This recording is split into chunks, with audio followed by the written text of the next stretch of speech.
be great. But tell me a bit. I mean, we can meander through everything. I think that there will be an air of familiarity between us. Yes. Just coming from the thought of Heidegger, Mm-hmm. and I did a PhD on Heidegger. That's in that sense I'm a scholar, but I don't have a very scholarly approach to Heidegger. Yeah. That's all. I think, and not to philosophy. I think this is also why academic philosophy, I mean, to a certain degree, it's a necessary evil because you need to go to a place and study really for years. And some people actually achieve doing that outside of university. I would probably, I'm not sure if I could, or could have done it without an extended period of just focusing on one topic. Right. But then it circles around itself, right? It's just it's another machine that needs functioning. It's just it is just, the German word Bestand that Heidegger uses. It's just like a standing reserve. Yeah. Oh yeah. What all of academia really turns into is just producing more for the sake of producing more, for it to be ready for use. For why? Because just because, right? It just keeps circling around it. Yeah. And so and I think in Heidegger, especially in Heidegger, he's like one of, and stop me if I talk too much, right? But I think what you get with Heidegger is that he's born in the 19th century, born in a small town in southern Germany, and then sees machines really moving in to where he lives, and sees obviously the destruction, right, in the First World War and the Second World War. So I think that's why you have to take him quite seriously. He's not just he's sort of almost like a memory of the old world, and then gets thrown into the 20th century and all of its horrors, and he's certainly not innocent. Right? Yeah.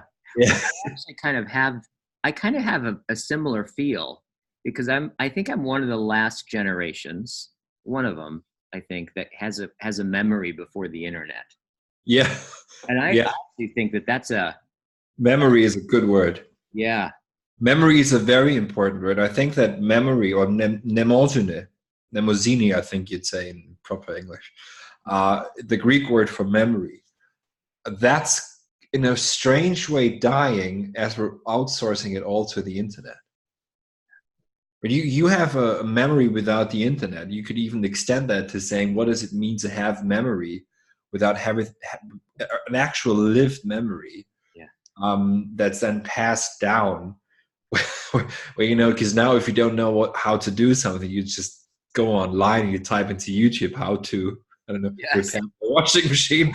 So it's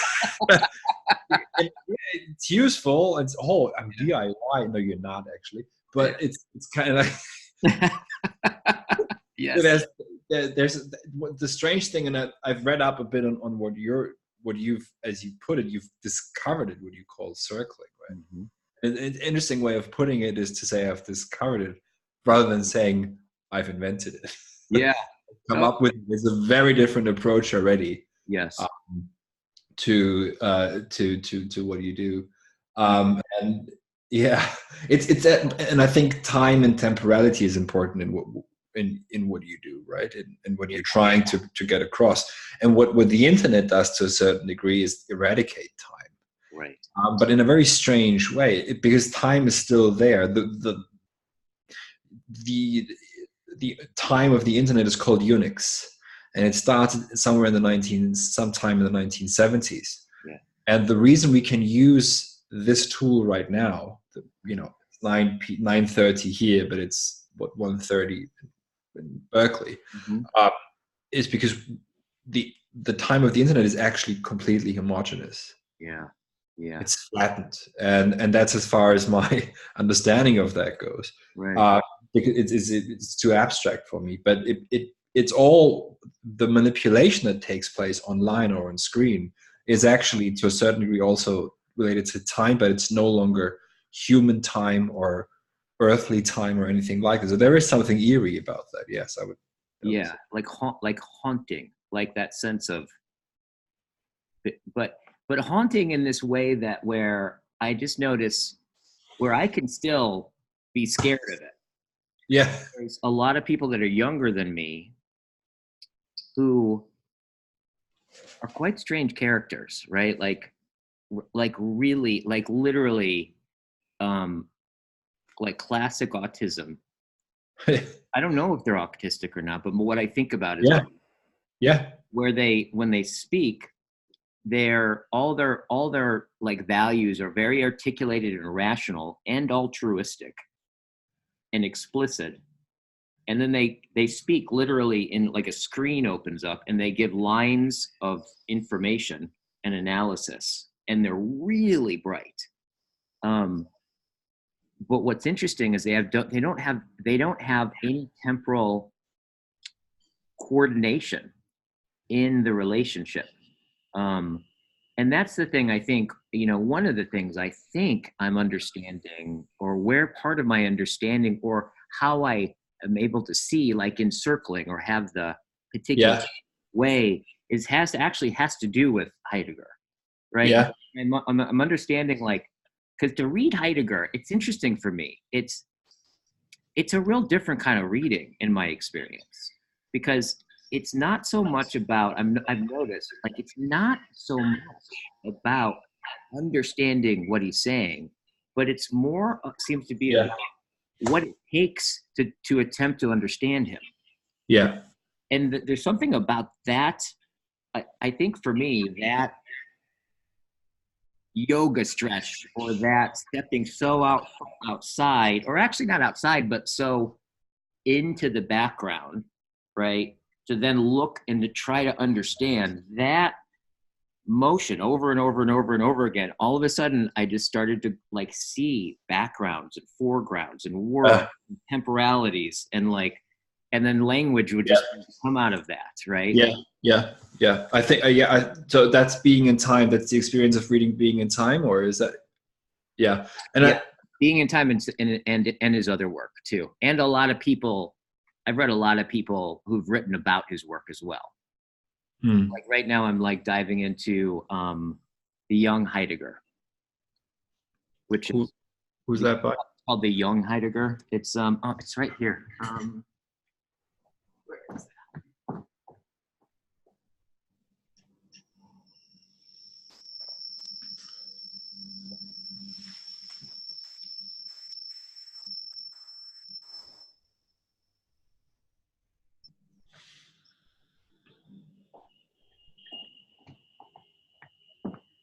I don't know where I put it, but I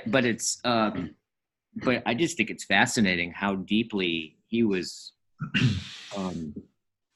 looking at in his younger years. And like, this is the first time just lately I've gotten kind of infected by when he was younger.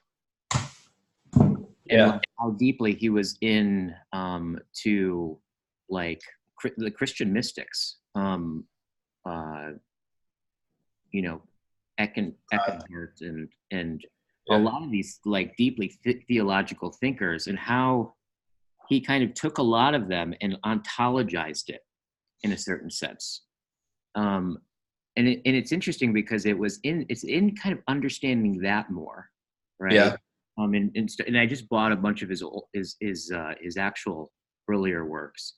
I haven't dove into them yet, but that's reading that. It's funny. I'm understanding, I think, a lot more, especially around temporality and how primordial it is. That sense of the future, kind of, you could say, kind of the future going to the past and into the present, right? Like it doesn't go future, present, past. It's the sense of. It's in. This is why he in the German he wouldn't speak of Vergangenheit, Präsenz, and Zukunft. He calls Vergangenheit would be in English past. He speaks of it as having been, Gewesenheit. And I think the English grammatical form here brings it out quite well. But what has been still lingers on. But I have been doing this forever. I've been reading Heidegger for so many years now. That means there's something that lingers from the past, and then it isn't, and then there is a sense of presence in Heidegger, but it is not this presence of, say, of of the perfect consumption consumer society we live in, where we are in a always trapped in a certain presence, but that presence is, a presence of immediacy, and that you just react to certain things. But that good presence comes about, as he speaks of it, ecstatically.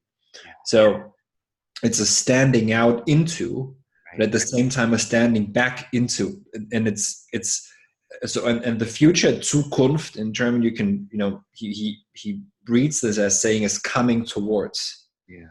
So there's Dasein is, and Dasein in German just means presence and existence, and being, right? Being there. Dasein, and Dasein is not some kind of a homunculus, like it's not properly you or I, or any kind of an abstract way of describing the human being. Dasein just means the way we are. Right? And so that's what he means by being, right? It's always this activity that we are, right? Like yes. Way seems to really say something. Way, and you always, this is why the hands come in, because words themselves don't quite fully express it, but that which comes towards us from that which has been, right? Properly, then if Dasein, but death is very important here, so we can talk about death at some point. But in purely structural terms, that which has been is coming towards us from that which will be, and that forms the presence. But at the same time, that which is to come isn't just, coming from behind, as it were, just from what has been. There are always also, so you could say, bubbles in being, or new horizons being torn open. And Hölderlin, for example, one of Heidegger's most beloved poets, speaks also of time tearing open new horizons. So in that sense, as you put it, time is primordial. Yeah. Time is utterly primordial. But the way but for Heidegger, it's always, in being in time, I think you put it well when you said, I'm going to paraphrase you, but it isn't theory. It isn't, he's not trying to sort of, and he says this several times, that I'm not deducing anything. He's actually just, and there are these hints that he gives. There's always footnotes in all of his texts. For example, in Being in Time, is a very interesting footnote where he says that Aristotle's, what's it translated as, I think, De Oratore, which is usually, it's considered to be a book about speaking, about how to give a speech, how to give a talk. So it's a theory about how you give a talk. And Heidegger says that's nonsense. It is actually a hermeneutical analytic or diagnosis of everyday life. Yeah. So he reads all of philosophy about how do we, he doesn't use the word, but how do we live? How do we exist? Yes. And then it becomes encrusted over time and taken to be timeless, truthful propositions that then be tested against their logical necessity and coherence, etc. Yeah. But he's trying to break free from all of that and say, no, look, what they were trying to say is something else entirely. And he's trying to go back to that from within a Western framework, which, of course, always already falls back into that, philosophy being institutionalized and scholarly, etc., especially with the 19th century that's coming up. But so structurally, you have all of this, and to a certain degree, you can also read then Dasein in that sense, not just you yourself and your own memories and origin and birth and thrownness, but history in its entirety. Yeah, is always already sweeping back, like in coming back in waves and crushing, because for Heidegger, he said we are the locus of history. Right? That doesn't mean that we are so a humanist, to speak very properly, a humanistic or humanist understanding of history would mean that we are the agents of history. Right? We make everything. Like, we can hack the brain and then just put a new app in it and blah blah blah. No, that's not what he means. It means that we are extremely fragile and qua finite beings we are the place of history because it breaks out within our temporality and memory. And but for being in time, what the book is, I think, trying to say is that you cannot have one without the other, and that means you cannot have the authentic way of being, which isn't a state, it's a way of being again, without the inauthentic. One is never without the other, just like disclosure or unconcealment or openness or nearness cannot be without absconding. Yeah. Absconding. It's a good word, isn't it? Word, yeah. Yeah. Being absconds, I think, for Heidegger. Right? That's what it does, and then it comes back. So and so you cannot have one without the other. You cannot have total concealment. You cannot have total unconcealment. You cannot have total disclosure. Because every disclosure, every moment of disclosure is structured fundamentally by concealment. Heidegger actually, I hope I'm not paraphrasing him too much, but in a letter to Father Richardson, he says, time, if being is, being means presence, Anwesen, that which is there and open. But time is that which, time is that which self-conceals and structures that very presence. This is why the title "Being and Time" is not an additive. It's not being here and time here.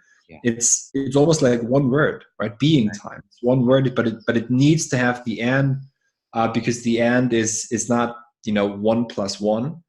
But you cannot think what he means by being without what he calls time. How he thinks time works. And the way, I think, within being and time, you can enter, and it sounded like this was your experience over the years of reading this. So that it opens something up, right? That it isn't about, okay, I'm going to memorize this, and then I'm going to argue, oh, this is actually wrong, because it's developmental and it breaks something open. It frees something. And I think in historical terms, what Heidegger, either consciously or not, I wouldn't care, is doing is he's freeing us from the matrix of Cartesianism, where we're trapped in our brains and within our own minds. I hack the brain and then I'm and then this is literally where the idea of, I think, of the cloud, which is a neo-Gnosticism, right? All I have to do is get rid of the prison of the flesh, and then I can think about myself and live forever freely in the cloud, which is Google's plan ultimately. So there has to Gnosticism and to Descartes. And so Heidegger's trying to free us from that subject-object dichotomy, where the world is just an object to me, right? An object of use, of manipulation, something that's present at hand, as he calls it, vorhanden, that I can manipulate, which is modern subjectivity or subjectivism in a nutshell. And he's trying to say, no, what you are is a finite being thrown into the world. There is no distinction between the I and the thou in that sense. And I think what ultimately the book is doing, because Heidegger's project is the transformation of the human being, die Verwandlung des Menschen, is to be pushed, you're pushed towards death. Being in time, what you're ultimately always facing is your own death. And that's why he calls it, and it's a very strange way of putting it, your own most possibility. It gives you nothing to actualize. And that's painful for the modern subject, because the modern subject, the modern human being, must actualize. Look at like any kind of like any advertisement, as British say, any advertisement, right? Will be fulfill your potential. Or we are unlimited potential. That's all metaphysical language. For Heidegger, yes, to a certain degree, we are potential and we are possibility, Möglichkeit. But we're also ultimately bound up and limited by a possibility that is our most authentic possibility, that gives us nothing to actualize. And that is a tension that is it's nearly unbearable for the modern subject. But he says this is what we have to push the human being towards in modernity, because this is what's lacking. And this is why I think, not that this is why, but one of the you could look at in more detail at the structural reasons. For example, why is it that Silicon Valley is trying to eradicate death? Right. Because it gives them nothing to actualize, because death is the last realm that cannot be measured. It's a realm. Once you think of death as a realm, and I'm saying a lot now, I know. Right. Once you think of it as a realm, as a dimension, Yeah. that we're always already into a certain degree. Yes. But it gives us nothing. There's just nothing. Yes. Right. And that nothingness, though, is of course, as Heidegger puts it, very active. Right? The nothing nihilates. Yes, totally. So And nothing to actualize isn't like necessarily like an absence, but it's an actual. It's a, I don't know, is it a quality, or it's the way things presence? To actualize nothing is actually not just negative, right? It's like, yeah, I guess the question is, in actualizing nothing, what is it that gets actualized when I actualize the nothing? Is there? Well, you don't. Sorry, you don't actualize the nothing, because there's nothing. It's like there is this utter limit that you're pushed against. Oh yeah, right there. Like I could just, I could feel it myself. I don't want there to be a limit, Exactly. So think of modern subjectivity as always trying to act. Oh, I'm going to make this possible. You mean, no offense, but you're American. Americans are all about making the impossible possible. Yes. And making America great again, and going to the moon, and blah blah blah blah blah. I'm not just an American. I'm a Midwestern boy. I'm an all-American man. Yeah. Exactly. Yeah. I mean, you know what it's like. The frontier spirit is. It's very manic. To be honest, there's something admirable about that. There's nothing wrong with it. Right. It's just there is this limit that is death. That always already is, as soon as we are, for Heidegger, and there is nothing that you can actualize. But to leap a bit around, the nothing itself, without you having to do anything, is active. Yeah. That's what Heidegger says. Das Nichts nichtet. The nothing annihilates, and das Nichten is a verbal form that doesn't exist in German. That's true. But we do have a verb in German which is vernichten. So vernichten means to destroy, to destruct, to desertify, is that a word? To make something, to utterly obliterate, right? So you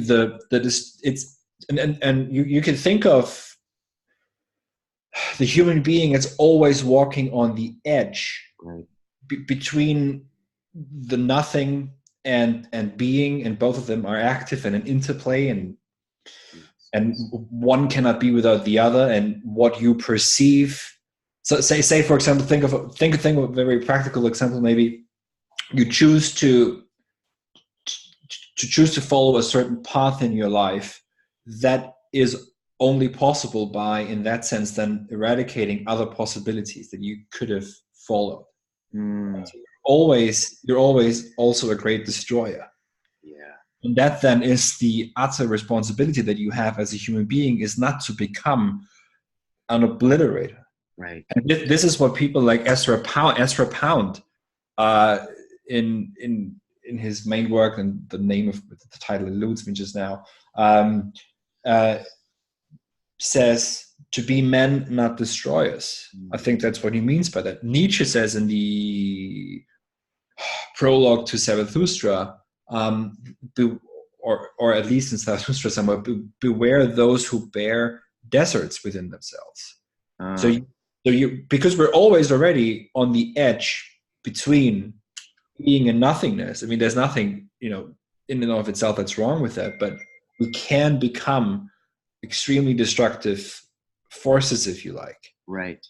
So, and for Heidegger, I think we are even more destructive if we don't face up to death. as that which gives us nothing to actualize, which means that there's just this, you hit a brick wall, you hit a wall, but once, I think, what he calls running forth towards death, pushing or anticipating death, is ultimately in reading being in time, for example, an exercise, if you like, a spiritual exercise, where the experience of ecstatic temporality becomes possible. And that's a totally different way of being with and in time than the way we are, we usually think of time. Yes. And we have to think of time to go about our day, which is, it's whatever time now, and it's all linear. Time passes, right? Yeah. But for Heidegger, I think ecstatic time doesn't pass; it arises. Right. And as it arises, it gives. Right. It's a constant gifting and giving. And by the giving, it's like, is it, because one of the things I've noticed about just when you go and just find yourself, like you look down and you're already begun. Like when I go and kind of go, all right, so where am I? The where has already begun, and everything, like the ecstatic awareness of it is somehow already has arisen. And I'm somehow, I think that the sense of the one who does become aware, has this quality of inness already. It's already begun. Like I can't get behind myself and push myself forward, which I think is like it seems like a lot of American kind of psychological stuff has this kind of presupposition that like you can kind of create yourself. You can and push yourself out. Yeah. There's a deep embeddedness. Is that what you're talking about? Is that kind of an aspect, or starts to get at the way of the quality of time? It comes kind of from the bottom up? Yeah, the bottom up. Yeah, it works through you to a certain degree. It is you, right? Yeah. Is like that's why he says, original time is finite. Yeah. Original time is Dasein's temporality. That doesn't mean that we are the center of the universe. It just means that the way we are is so fundamentally, ecstatically temporal. Right. You could not abstract from it. And the example you just gave is, is frightening on the one hand, but it's also just on point, because what that assumes is like, create yourself anew every day. Is it's to a certain degree it's quite French, if you want to throw Jean Paul. Okay, got you. I mean, you call him Sartre, Jean Paul, right. To a certain degree says exactly that. Yeah. Right. He says that existence comes before essence, and that means thatness comes before whatness. And almost from a noumenal, to speak in the Kantian term, almost from a noumenal sphere, which is timeless and only accessible to a certain part of human reason, can you then posit yourself, your own that you are, which is existence, and from that move on to whatever you want to be. Yes. Right? I mean, so it's even worse. It's just you make yourself not sure, and this is why Sartre's reading of Heidegger is just so completely misguided, because Sartre reads Heidegger, and then one of the most brilliant mistakes of philosophy, it seems. Yes, and also and very modern. So he reads. It's a very modern reading of Heidegger, and Heidegger just wanted to say something else entirely, which is you are thrown. This is why he speaks of Geworfenheit, right? Dasein is thrown into the world. Yes. And that means you haven't decided to be here. Yes. No one asked you to be born. No one asked me to be born. And we were never asked, do you want to have these parents? Are they okay? Yeah. Most people, some people might say, I don't right. Right. But so you didn't choose that. You didn't choose what you look like. You didn't choose anything to a certain degree. Yeah, you didn't choose the language you were born into, and the language makes up the way the world opens up to you. Yes. You didn't choose the epoch. You're literally thrown into the world and you're trying to make sense of what's going on. Right. But the modern way of going about it is, on the one hand, we're in charge anyways. Yeah. And we're like we're like a Leibnizian monad that's just all consuming and devouring. I mean, it's very interesting that in modernity you get, the will is very important. The conatus, that's what the Latin word for it in Spinoza is, like an ever-devouring will. Right. The monad, which is almost like a single substance just to itself. There's many of them for Leibniz, an infinite amount, but still it's all devouring. It's always has appetite. Yeah. And this is stretching it a bit, but we're not speaking scholarly here, so I'll just be extremely experimental. I sometimes think of Guns N' Roses record "Appetite for Destruction" as like a postmodern response to the Enlightenment hopes of someone like Leibniz, right? Because for Leibniz, the appetite is important, because the appetite for apperception, right? So for recognizing the world and seeing the world and taking it all in, and then universalizing everything and systematizing the whole universe, and then making sense of it all. That's kind of what this polymath is after. Good old Leibniz. And then in postmodernity, you get to some obscure band that, for no obvious reason, speaks of appetite for destruction. I mean, there's still appetite, but now it's just an appetite for, we've categorized everything. We're done with that. What are we going to do now? Let's blow it all up. Yeah. I mean, this is pushing it a bit, right? Because that's not all that happens, but there is, to a certain degree, the postmodern reaction, the reaction of people like Derrida and Foucault and others to the Enlightenment, is really to go and say, we don't need any categories. We need to get rid of all of that, which has its own, terrible consequences. Yeah. What do you think that they miss? Like the Derridas and like the Foucaults and the really like.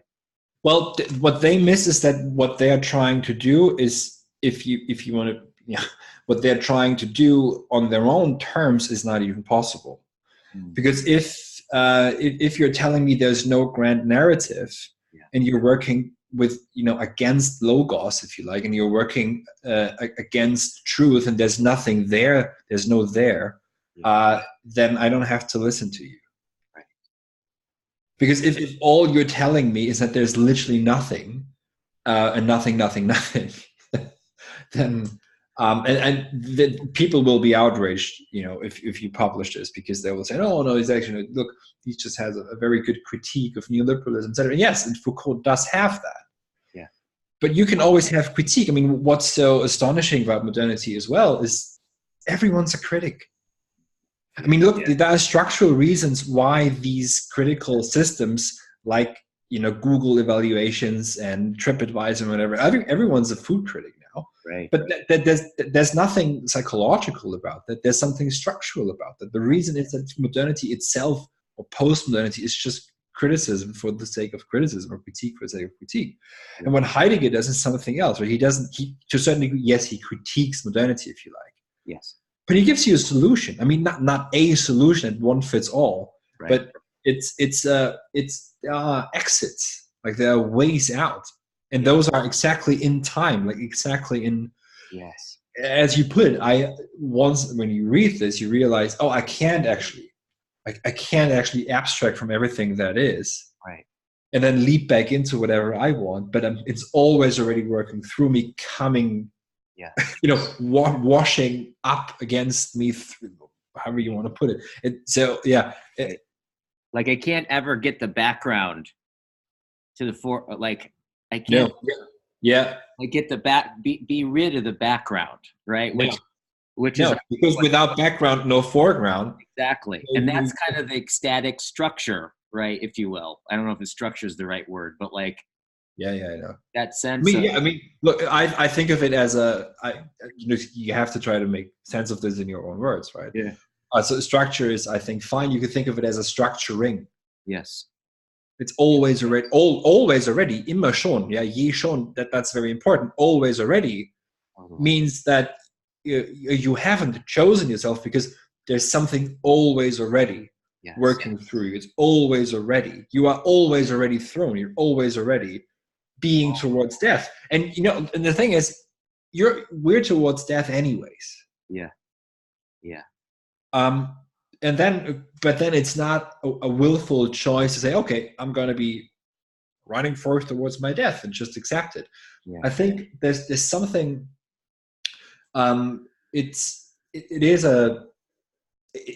not morbid or a reduction to death, or to mortality, but what Heidegger wants, or wishes, not wants, wishes us to do, or asks us to do, is to let go. And to let go means that it's not a leap in the sense of you walk towards a certain cliff and then you see the necessity to leap down into something. Yeah.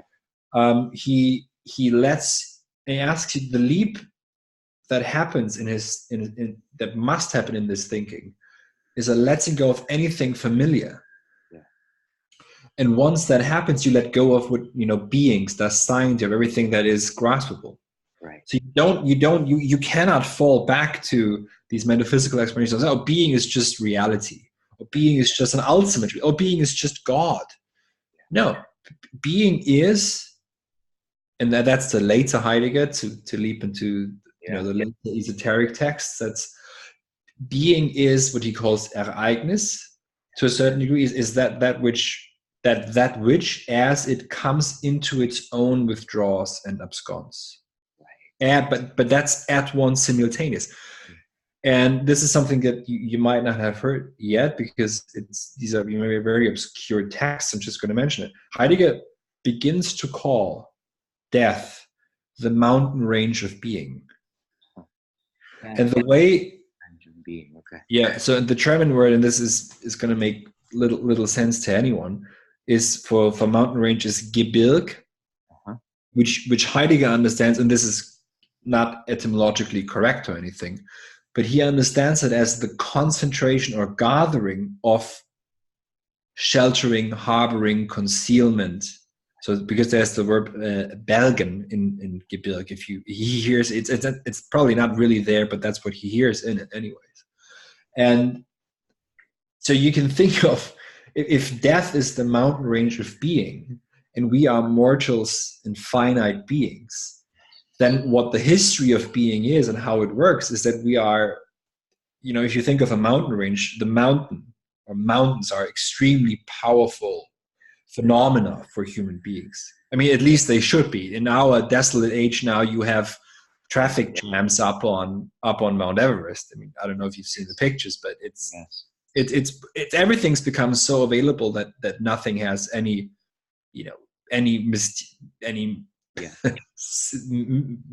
there's no struggle anymore, right? Yeah. Okay. Yes. Yeah. No struggle. No mysticism. Nothing that's sacred. Yeah. Right. Nothing sacred left. So, but if you think of still, if on a different plane, maybe the mountains are nearly inaccessible, and they are inaccessible to a large degree still. I mean,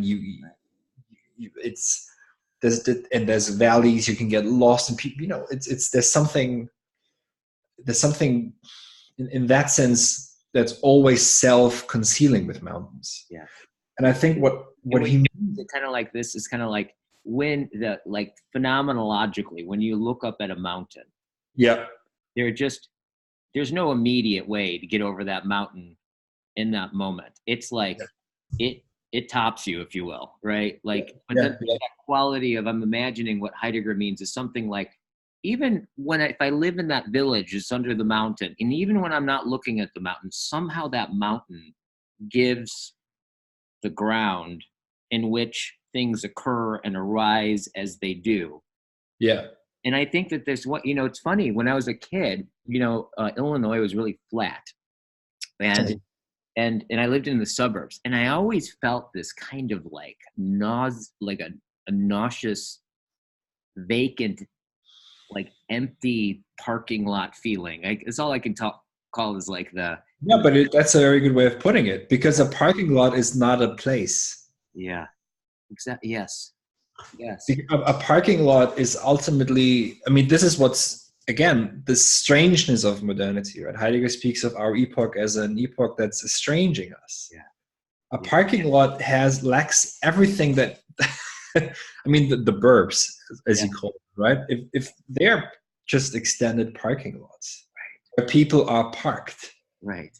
Just like in the 50s and 60s, these hideous towers went up, and they're still going up, of course. The Plattenbauten, I don't know what you call them, right? In my English is freeways. Yeah. No, I mean these huge the skyscrapers. Yeah, skyscrapers, but not just. I mean, look, the Empire State Building, that's like a neoclassical building. I mean, these hideous buildings in the Soviet Union and in Eastern Germany. Where they're just thousands of people functional. Yeah. What's the technical term for these? Do you know what I mean? I'm not familiar with ones. I just call them. Yeah, but thousands of people. Hell. We'll call it hell. up until hellscapes. Yes. Up until this day, not livable. I mean, I'm in London right now, very, very close to where I am, somewhere in East London. There are these hideous towers, and they were purposefully built as ugly to prove a point. They're now, this complete hellscapes of high crime. Hundreds of people crammed into one of these blocks there, and it's just terrible. But I think, just to finish this one point on death as being as the mountain range of being and the history of being. If you think of us as mortals, I think what Heidegger is trying to say is that we are, and it took me years to understand this, we are striding through a history that is like a mountain range. Yeah. And that's what he calls death. It's this utter concealment all the time. And what we can hope for is these rare moments of seeing the peak, and as you've described it, right, and finding a ground. Yes. I think you put it like that, right? Finding a ground, letting something occur in and of itself, so that we can find a plateau where to live on, and then move on, etc. And this is the experience of what it means to be human, and respond to it, I think, for Heidegger. And what we're doing, of course, is, and maybe if you want to make that leap in thought, then perhaps the traffic jams on. I'm American. I'm ready to leap. Maybe the thousands of people now hiking up on Everest, like it means nothing, just another thing you consume because something to tick off, and then right? From the top. That just tells you that there's not much left. Yeah. I mean, if everything's being made that available, yes, and present at hand, then what we're dealing with is really just the planet becoming an amusement park, for a very bored, as we had a short exchange yesterday on YouTube there on boredness or boredom. It's like, why is this happening? Right? Why would you even do it if it's not an achievement? Because there is this attunement of boredom that then leads to this mood of boredom. And on the parking lot, I think that's a great example, is how we are building, as world building beings, non-places. Because we make them, but why do we make them? Why do we build them? Why do we build places that aren't places? Yeah. That lack everything that make a place. And what's a place? I mean, a place for a suburb is there's hundreds of people, maybe thousands of people in a suburb, right? But there's no community. Yes. Yeah. Where is the gathering point? Where do they meet? Where is? I mean, yes, you have mega churches where you can go on a Sunday, because why not? But or the McDonald's or whatnot, which is where I remember when I first came to North America 12 years ago, I spent some time in Vancouver. Right. And I remember the youths sitting in the burbs, sitting at McDonald's on a Sunday. Right. Because that was literally the only place where they could go. Yeah. Yeah. Yes. But where's the gathering, right? And where do we come together? Right. Right. Like there's where at least in the older cities, I've noticed in the US, the older cities, there's such a different feeling in the older cities than Yeah. than say, Phoenix is like Phoenix, LA, LA is, yeah, it's its own universe.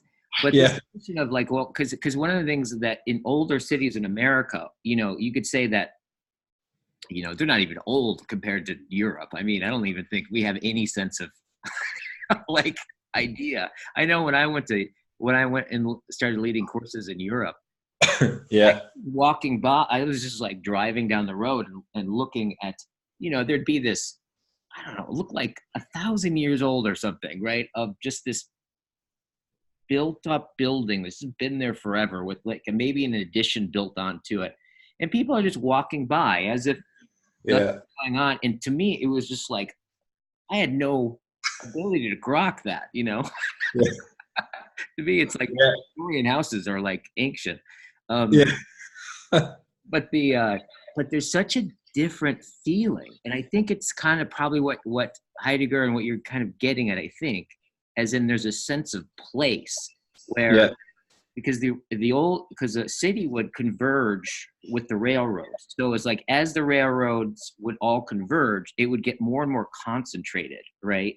And then right where it converged was like the most concentrated part of the city. In the sense of time, right, where everything's kind of built on top of each other, and you have these layers of different kinds of buildings, and they're like, they have to adjust to themselves, and it's like the city emerges, right? And that there's a sensibility with a lot of them. There's like a town square, there's like a center, right, with a church or like a park around it, and it's like everything, you can get this quality of like emergence out of time. Whereas like where my son lives in Plano, Texas, which is just absolutely the worst. I could be there for about 3 days, and after that, I either need to take like lots of Prozac or I got to get out of there. But they literally they built a town. Yeah. It was you could tell it was for a certain kind of consumer. So everything, right, is built for the consumer. Yeah. And it's a completely different place to be. Yeah. And everything's is ordered, right? Is accessible. Yeah. Uh-huh. But I think that's not, it's not, I mean, that's, sad. Yeah. But it isn't an American problem. I would not, call that a world problem. Americans, I think what's happening, and I mean, yes, you have, because cities start somewhere, they have a heart, right? They usually, so for example, my hometown is called Augsburg, which means the castle of Augustus. Yeah. Augustus was a Roman emperor, who 17 before Christ, 15 before Christ, whenever, camped where we now have Augsburg, up on a hill, obviously, because that makes sense to be up on a hill, so you can get attacked.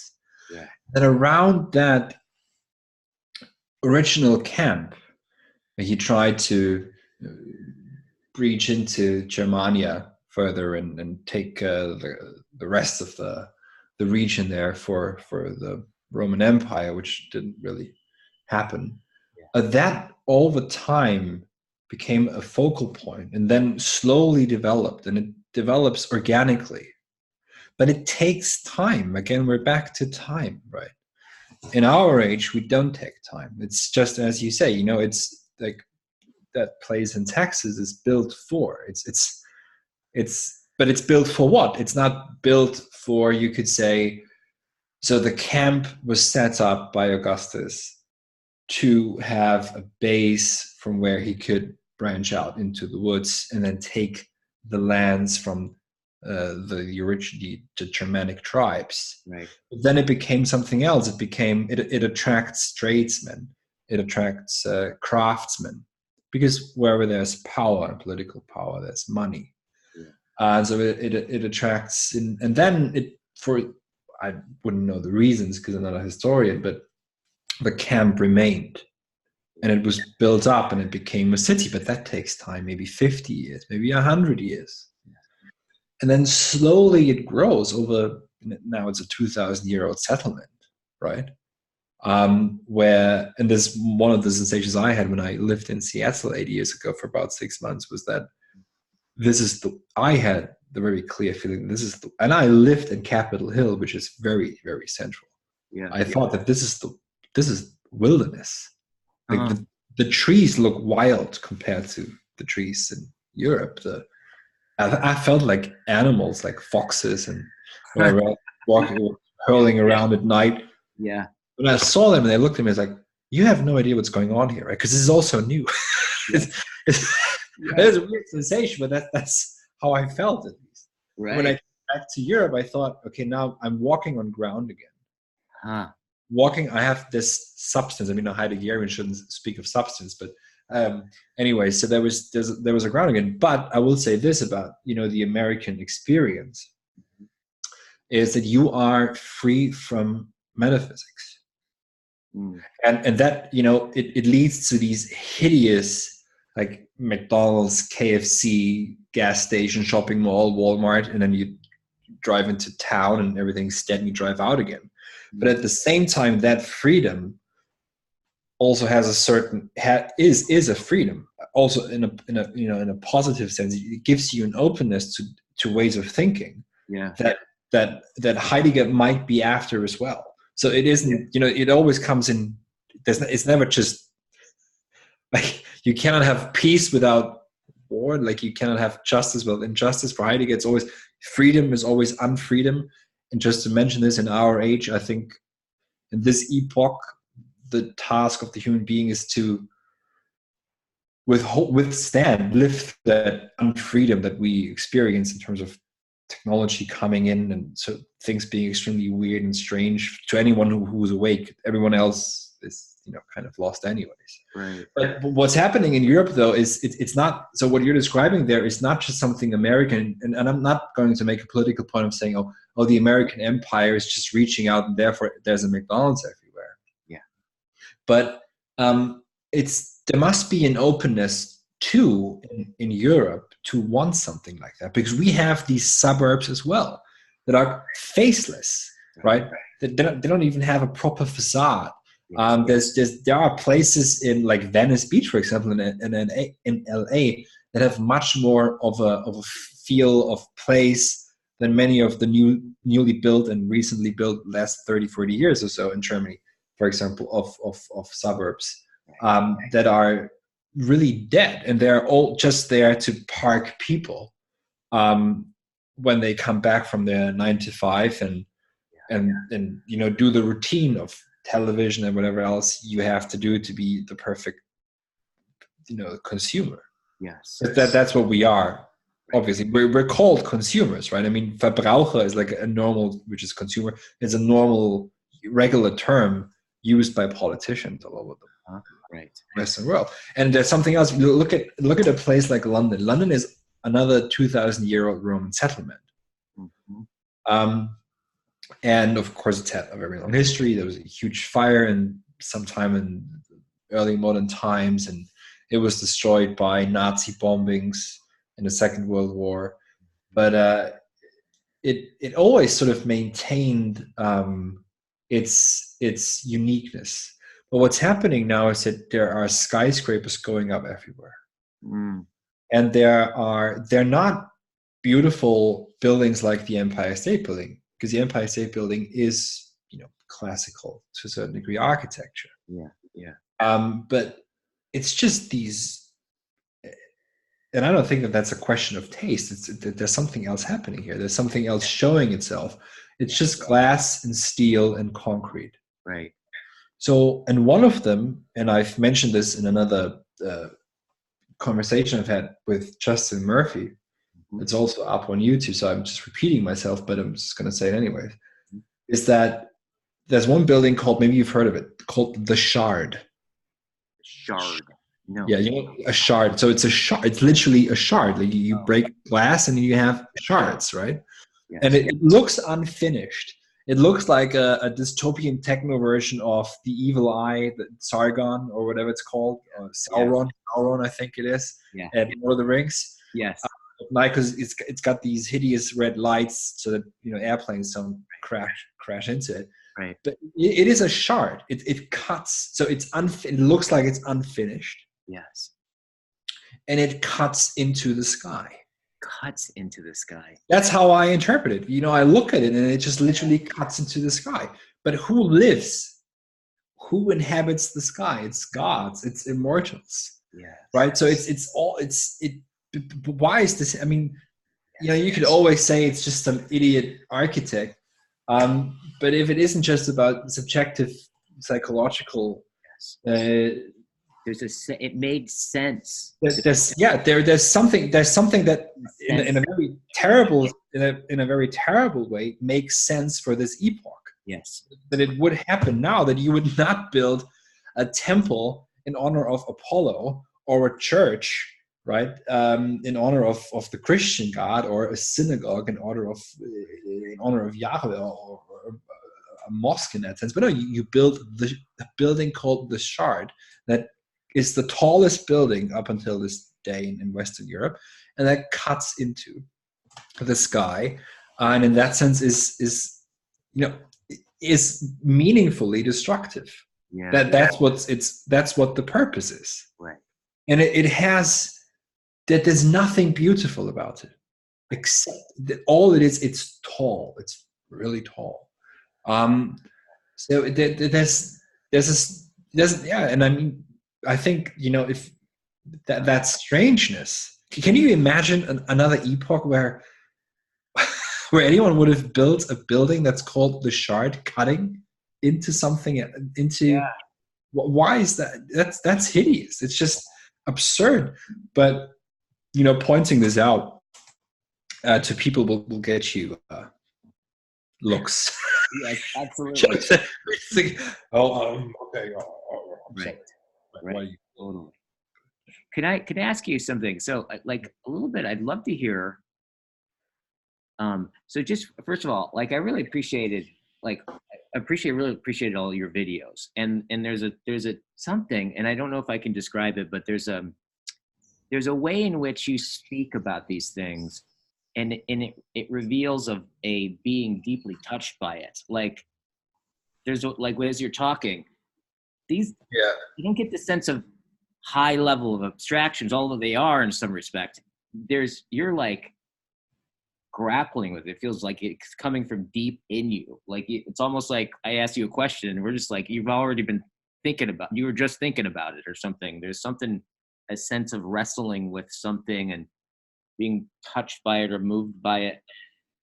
Like what is your experience of, what's your personal experience of philosophy, and how does it move you if it does? And like, what about it touched you so deeply?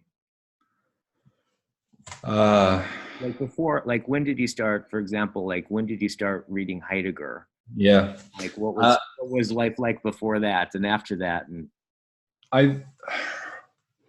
it's a very, it's a very important question, I guess. Let me answer with Hegel, and then I'll talk about myself. Hegel somewhere says, and I'm paraphrasing him, that the philosopher dies every day from worry. The philosopher worries about the world, and there's something. If I sort of distance myself from myself for a minute, there is something. I'm very aware of myself.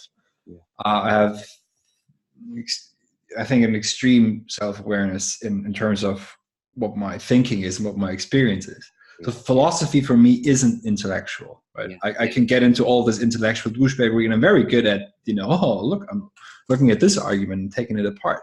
But yes, that there's something that's You don't come across as an intellect. You come across as reliving it, or it's close to you. You're grappling. yeah, Somehow. it is close, and and that's yes, and it's always been close. I mean, one of the things I mean, I was not very good at school. Reason being, what school is like. So that's for a different. That's for a different time. Yes. But I remember being, in Germany, you go to elementary school, which is just 4 years, and then they group you up into 3 different classes. You can go to the lowest school, which is called main school, Hauptschule, or the middle school, Realschule, real school, interesting name, or the gymnasium, which is the highest form. You're like 10 years old when you get grouped up. There's a huge burden and stress on parents and on the child if you make it or not, and blah blah blah. But I remember that I wanted to go to a so-called humanistisches Gymnasium, a humanistic gymnasium, which I think the British call grammar school. So you learn Latin and ancient Greek rather than something you can use, right? Oh, French and English. So you need to learn French. Spanish. I think today it's Spanish and Chinese. Yes. Because that's something you can use. Like, language is not something you use, right? It's not. It's not. Oh, look! I'm just gonna. This is why you get. This is. Language is where we live, and it's not a tool. I'm just going to learn some English tonight. No, I mean, if you actually want to speak the language and get a feeling for it, and I think this is why I can get across all of this in a foreign, non-native language, because I'm trying to enter that house that is the English language, right? So I'm trying to speak from within the language itself, and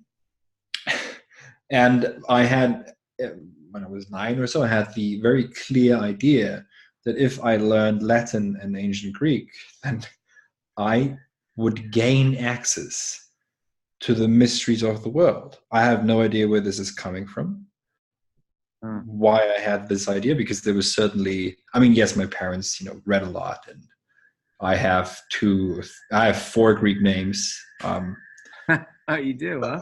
Yeah, Johannes, Andreas, Hermes, Achille. Johannes is like a Greek version of I think it's a Greek version of a Hebrew name. But I don't know why, but that kind of, that idea was with me when I was very young. And I went to this school, and it was the exact opposite, right? It was just learn the grammar by heart, blah, blah, blah. And it took me years of suffering until I had one good teacher who actually loved the ancient Greek language so much that I turned from a really bad student, a pupil, to a really good understanding of the language. And so I read all of the pre-Socratics, as we categorize them now, and the Platonic dialogues, and Homer's great works, and Aristotle to a certain degree as well. So I read all of this in the original. So there was always, and I always had the best understanding of Plato and of Heraclitus. Those were closest to me. I had a very hard time translating Aristotle. So I couldn't translate what I didn't understand. But it's this kind of like, I think there's something about the philosophers that there's always a certain feeling of estrangement with everyone else. Yeah. And I've always had that. Right. But and then I came to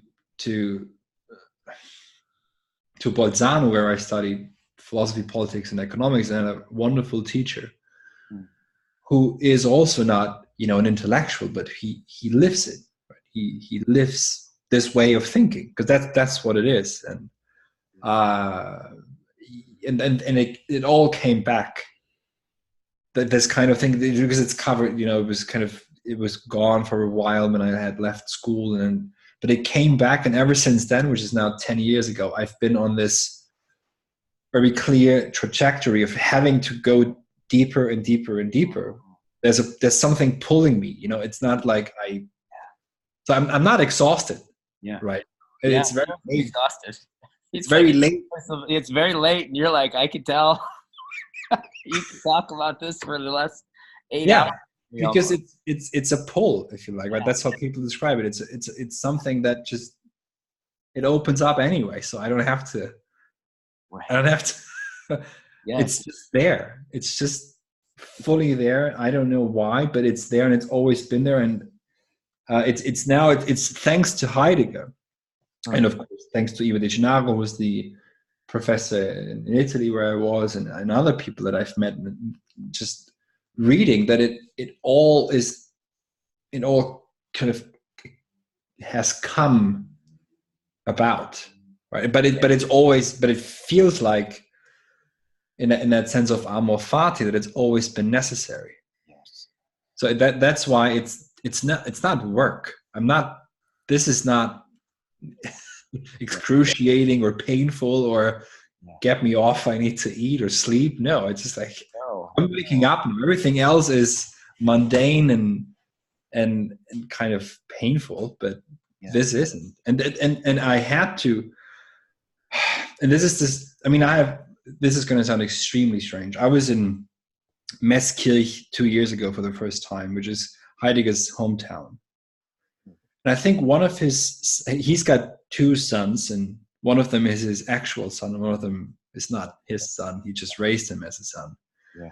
And his actual son, I think, was there, or maybe the son of his son. I'm not sure, but one of his relatives was there, who's related to Heidegger properly. And when I talked to him, he's very old. It seemed like he knew me. He thought he knew me. Because there was this familiarity, right? Yeah. There's a familiarity that's beyond that could probably also happen if you met someone from hundreds of years ago who had that kind of thinking as well. Yeah. I don't know if that makes any sense, but there's often a familiarity, and I think this is why this is this weird world we live in, where you stumble on some obscure video. Right. And there's like 80 clicks on YouTube. Like, okay, who's this guy? Yeah. I need to talk to this person. So and because but it's not theory. That's it is theory proper, because theoria means to live it, to actually try and live it and make sense of the world, not in this. Yes, it's abstract to a certain degree, and you need to actually be very, very strict, and you need to be able to think in abstract terms. But then I think what my talent maybe is to make it understandable, accessible, without turning it into not too accessible, right? It shouldn't be too clear or too easy, because then it just becomes nothing again in and of itself. Right. It's too personal then. But what it is and why there is this pull, I don't know, but I can't, if I would, I couldn't stop. Yeah. And looking back, it's always been like this. I go to Bolzano for no reason. Like literally, I met a guy who was in Augsburg accidentally.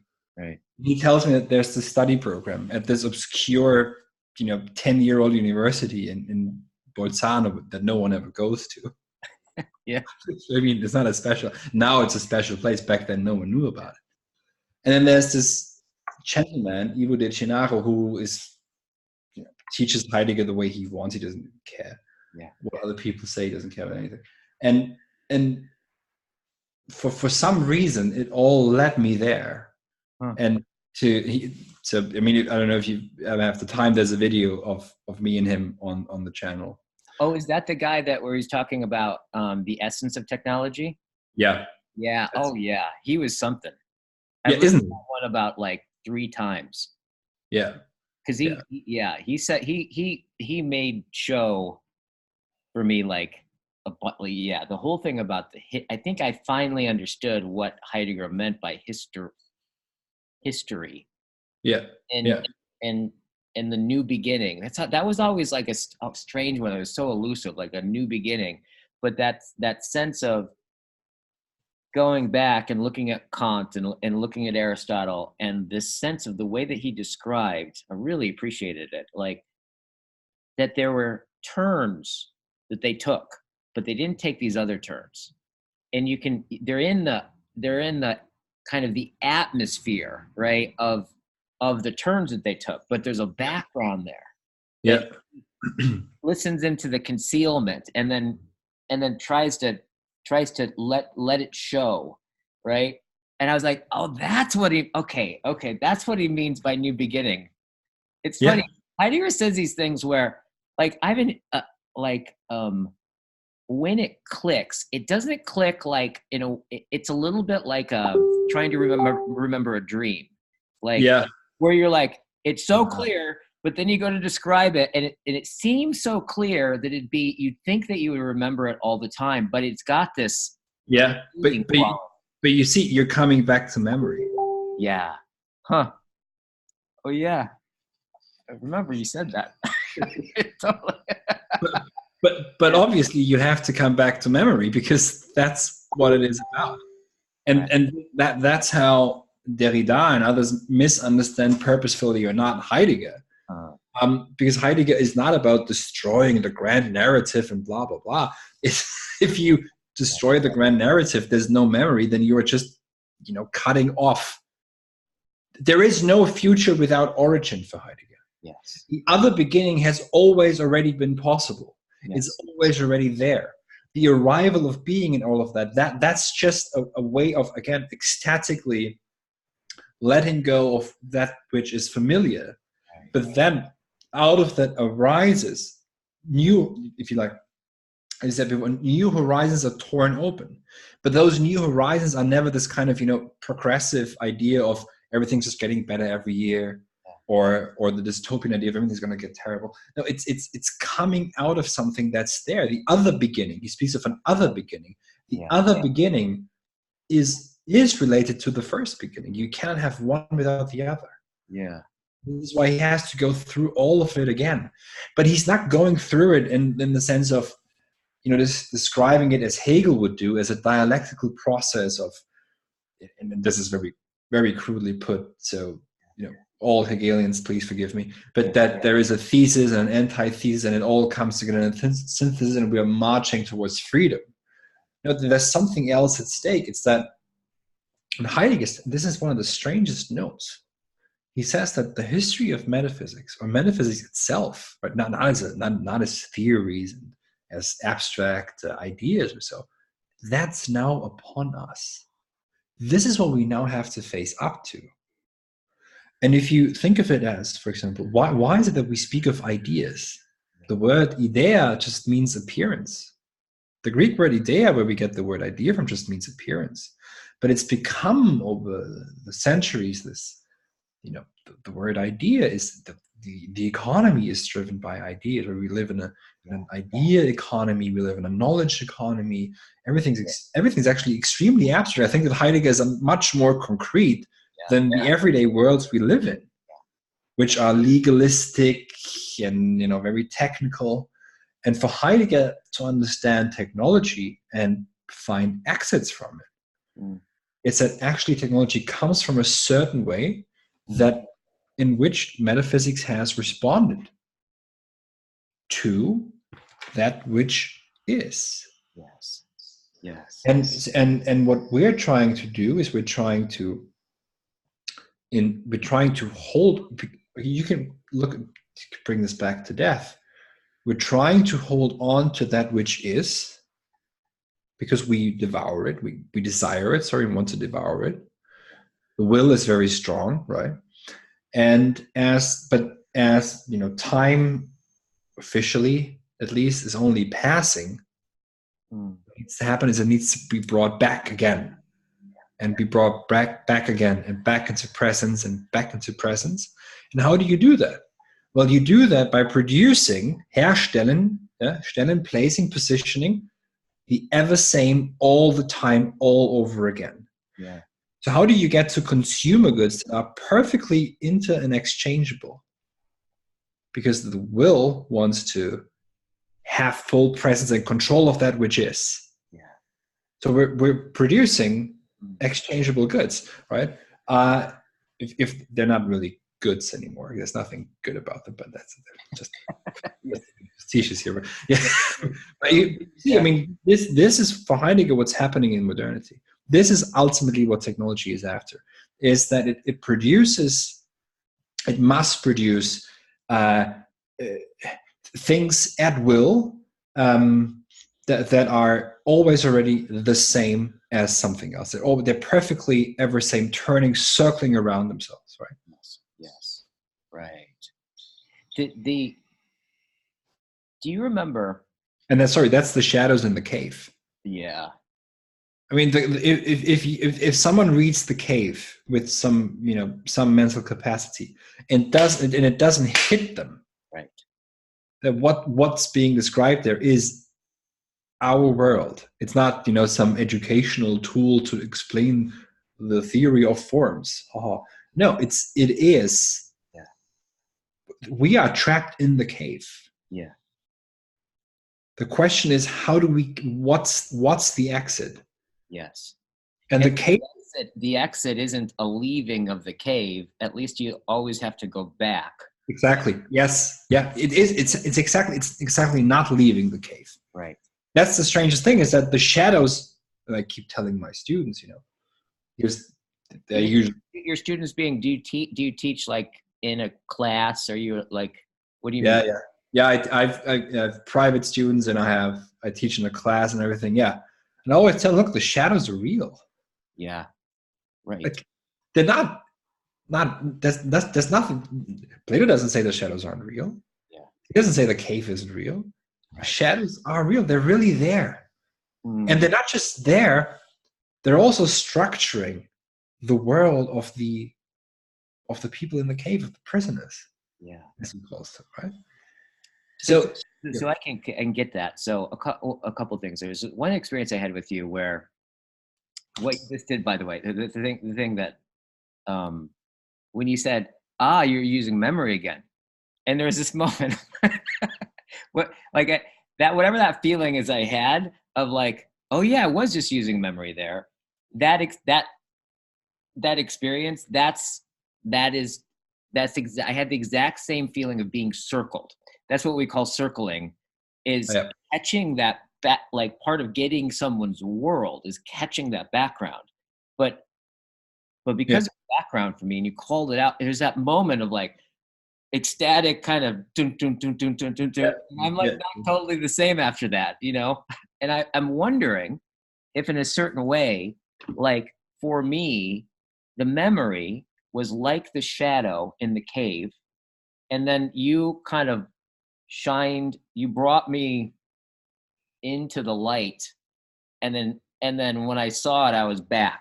Like the shadow is different. Is that a good? Well, that's how Heidegger says. You have to leave the cave. Yeah. Because only when you've left the cave, you can see the shadows as shadows. That they don't light up as shadows before. Yeah. So by always being in that continuous struggle and strife between that which is down there and that which is out there, and coming back down into it, then this is why this conversation is, as any good conversation, is a continuum.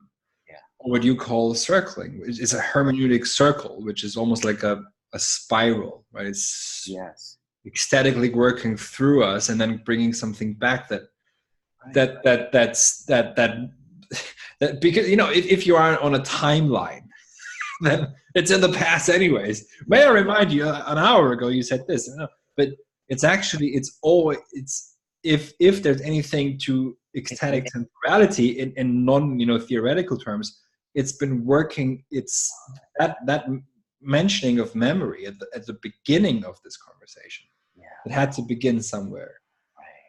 work itself through what we're talking about. So because what we're doing is we're always memorizing, right? We're memorizing, sorry, and remembering. We are remembering what we've talked about and making leaps to the next topic or field or ground that's occurring and showing itself, and we're trying to make sense of what's just shown itself to us in that sense. But that only works by real, like, genuine memory, which isn't exactly how we think of it now, which is, storing data or information on some computer or a cloud or whatever these days. But it's actually it's working itself through us and through the medium of language. And this is also why you've given examples of your childhood, the suburbs, and I've talked about where I come from. I've talked about my experience in the US, but look, these aren't just data points, right?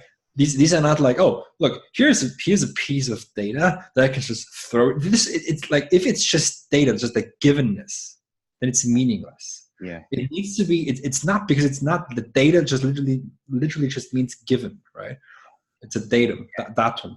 But it isn't. It's actually not given. It needs to be wrested from some place almost. Yeah. And then being brought back to light, and then you have a proper conversation or dialogue where something lights up that maybe even you didn't see yourself before.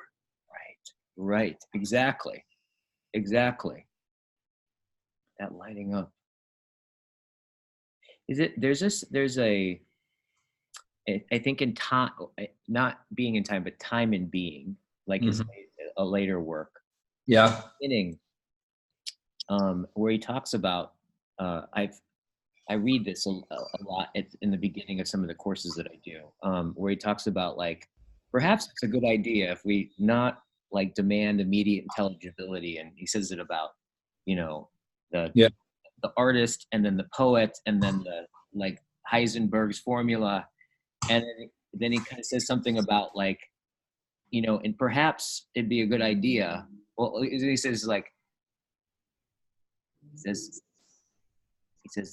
think it's this one, like, sentence that I have been thinking about for 20 years, literally. And I don't, it eludes my grasp, but it keeps calling to me, right? And I still don't quite understand it, but I think I'm getting a little hint of it as we're talking, where he says, let me give you a hint on how to listen, right?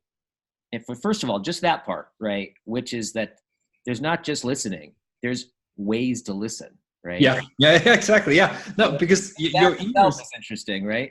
Because ears aren't just ontic, tools to accept and receive sound waves. Totally. Yes. But this is how we think of them. I have a friend from Vienna who says, ears aren't just ontische Substrathörer. They're not just ontic substrate apparate machines for hearing. Right. There are ways of listening. Yeah. There are ways of seeing, and it's always this, like, being eclectic, multi-dimensional, if you like. That kind of that we're on the thread of reduction. Yes, but right. He says, let me give you a hint on how to listen to the lecture. Yeah. I don't remember the exact quote, but it's something like, instead of listening, the lecture as a series of propositions. Yeah. Instead, we can begin to follow the movement of showing. Yeah. To follow the movement of showing. If we refrain, and how I understand that is like, so to listen to you in a series, like, to translate you or to hear you with a series is you delivering a series of propositions. On some level, I already have to have the proposition, right? To then line it up or not line it up. Like, there's this kind of quality of, there's a box of intelligibility that I'm going to maintain, and I can either agree or disagree. Yeah. But what I think what he's saying is, what I'm hearing is, like, yeah, if there's first of all, this is not easy, but if you can basically refrain from that, right, something else begins to show itself, right? And here's the question. This is what I think I want to like understand, because on some level, I feel like this is what the only thing I've been interested in, but I don't understand it totally. It eludes my grasp.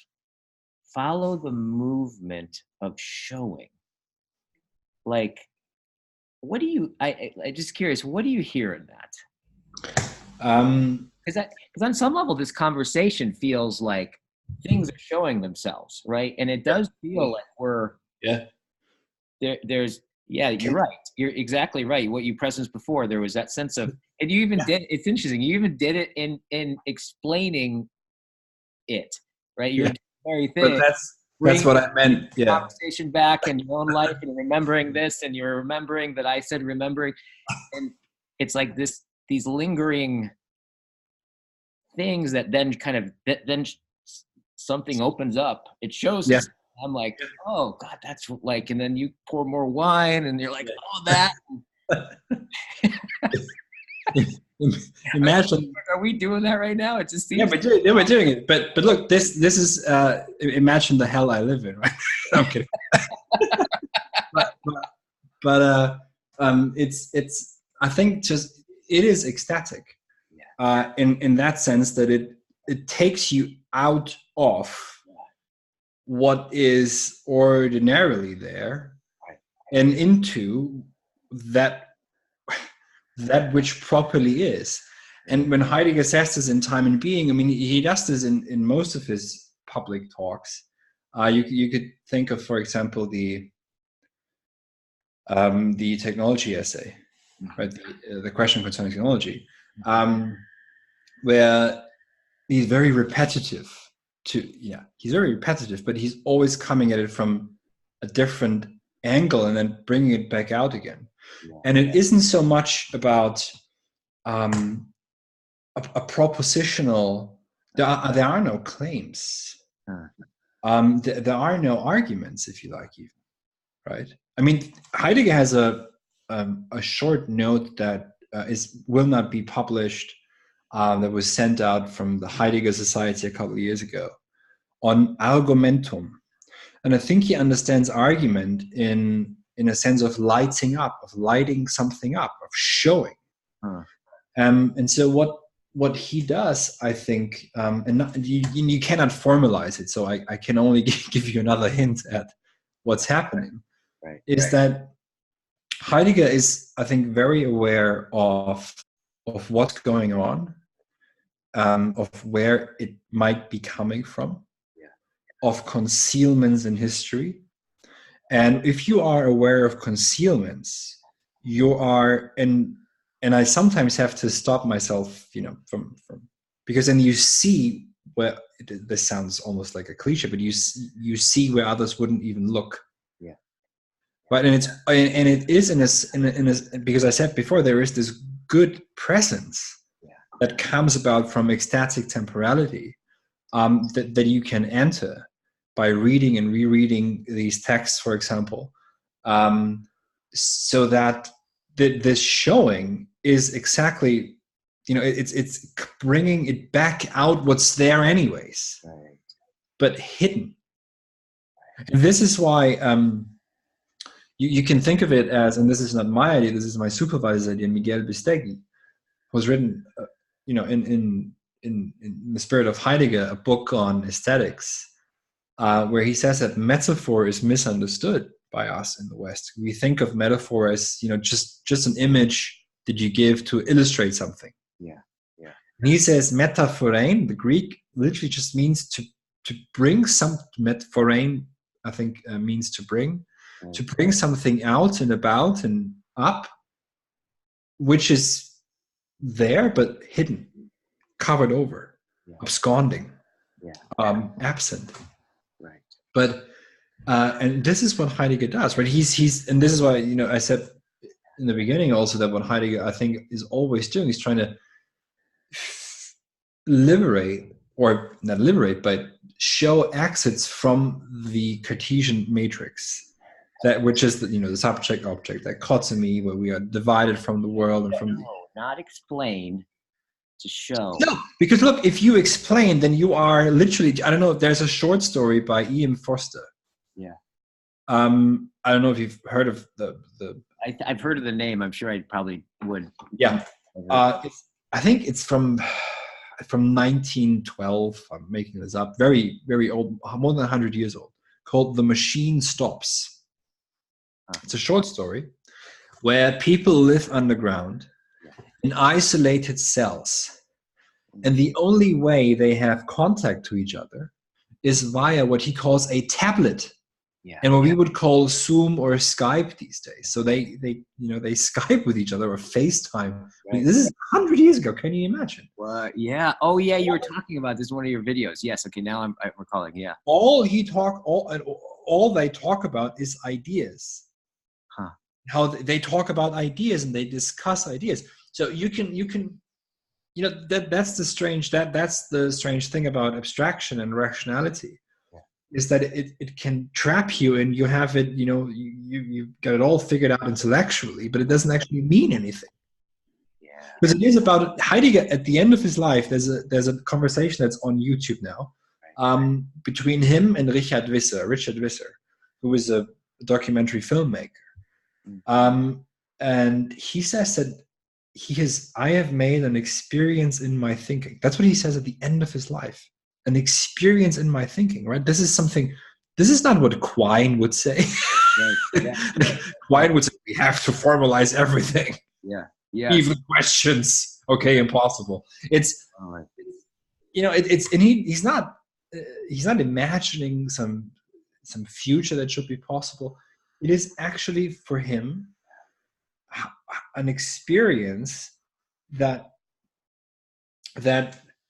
if you listen and then let it be let something be shown to you, not from him as an authority figure, but something that's phenomenology, right? Something that shows itself from itself. That's what phenomenology means, or does, or is.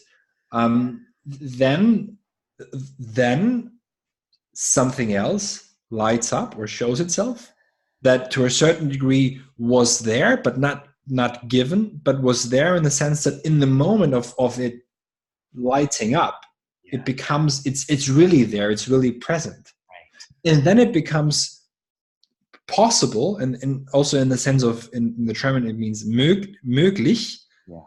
And that means, and that comes, for Heidegger at least, understands it as coming from mögen, which means to like, to love. So there's a new way opening up for loving a certain way of being that wasn't there before. So if you just engage in it intellectually, or in that sense how we think of it now in the West, ever since philosophy has become institutionalized and everything's become institutionalized, then you're just trapped again in because so much of thinking now is schemas and representations and associations. This reminds me of this, and this could be argued like that, and it's going nowhere. Right. You mentioned the word autism before. I mean, it is a literal autism. Huh. Yeah. Yeah. I mean, or to speak in the Greek sense, it's idiocy. Because the idiot, that's idiotos, right, means someone just for himself, circling around himself. Yeah. But precisely not coming out into the world. This is where this is what we have to do. It's interesting because I think this is what I'm. It seems that it seems to me that I get it when I can see it, like, and there's that. And I've thought I use my hands, but you really use your hands. So it's like you're thinking, it's not in your head. I could feel, as I'm listening to you, I can feel my sense of embodiment in my chest. And like there's a kind of, I'm leaning forward and there's something going on in the body, and it's very visceral, right? Yeah. What I think is so exciting for me, or ecstatic, is that, and this is what I have a question about this, about aletheia, right? Aletheia. So I always thought that like aletheia, when I first started reading Heidegger, I thought aletheia was the is the event of unconcealment, right? Yeah. And I thought that it was about what was the what was unconcealed, what was lit up. Yeah. But I've been thinking about it, like if I look at my experience of it, it's actually it seems to be less about what was revealed, but in some way more about, I don't know if more is the right way, but more about concealedness was revealed. Like this kind of Yeah. like, because I Yeah. think about it, like a good example of this is like if you watch the movie The Sixth Sense, right? Where, it's like the movie of is Bruce Willis and he's dead the whole time, but you don't know it till right at the end. Neither does he. And of course, when I went to the movie, my ex-wife knew it. She always knows that stuff. But like everybody else in the theater, including me, didn't know it. And he's dead. And at first the movie's odd, but then the odd disappears, right? Like, and then as the movie unfolds, right at the end of the movie, he doesn't realize he's dead, right? Like, Yeah. you don't realize he's dead. And then just out of the corner of his eye, something, all of a sudden he recognizes it. And you have this like everybody in the theater is simultaneously recognizing, oh my God, he's dead. And you get this experience of he's dead. So that's revealed. But oh God, here comes the memory part. But then what happens is the moment he realizes he's dead, and everyone else does, it goes back to the very beginning of the movie and it shows core frames and you see it was obvious the whole time. But the mood, right? The mood that was evoked, it can't be reduced to that, like, oh, I didn't realize he was dead and now I see he's dead and now I can see that he's dead.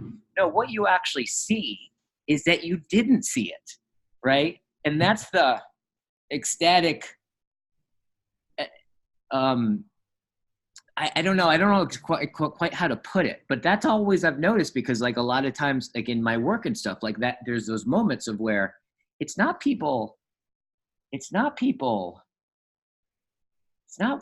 funny. It's like, it's these deep experiences that people have of like, whoa, like seeing everything. The content of what's seen seems like, in fact, oftentimes the content of what seems is usually awful, right? It's like, oh my God, I've like turned the whole world into my mother and been trying to save her, right? It's like, it's not good news, but the feeling is one of like almost like an ecstatic, like an ecstatic hauntedness of some kind of like and I've been thinking about that. It was like, I'm wondering about is that what Heidegger means, right? When he means the event of truth, right? Like the thing about concealment, like it just feels like it seems to be more about concealment, and that precisely maybe post-modernity completely forgot about the concealment on some level. They made it a project, right?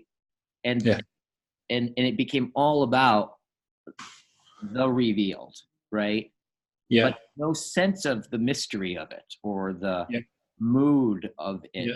Something still there to show itself to us, that it's there hidden, and we can be aware of that hiddenness and have that guide us. Am I making sense? Yeah. No, this is to bring this back to when we talked about, for example, technology. And it's, I mean, I forgot the name of the director of the Sixth Sense, but it's a Bruce Willis is I don't think he's the director. He's the main character. Yeah, the director made a lot of movies that are quite a few movies that are, playing with what's there and what's not there and what's hidden and what could be and what isn't. And so, and it also shows you that film is, and Heidegger would disagree, is an ecstatic art form. But for Heidegger, what's always already been forgotten is Verbergung, concealment, but also the absconding of being. And in the epoch of technology, and this is not just a pure modern problem for him, this is also a problem of, or something that we inherit from Greek thinking, is that we stick with the present as that which is perfectly given.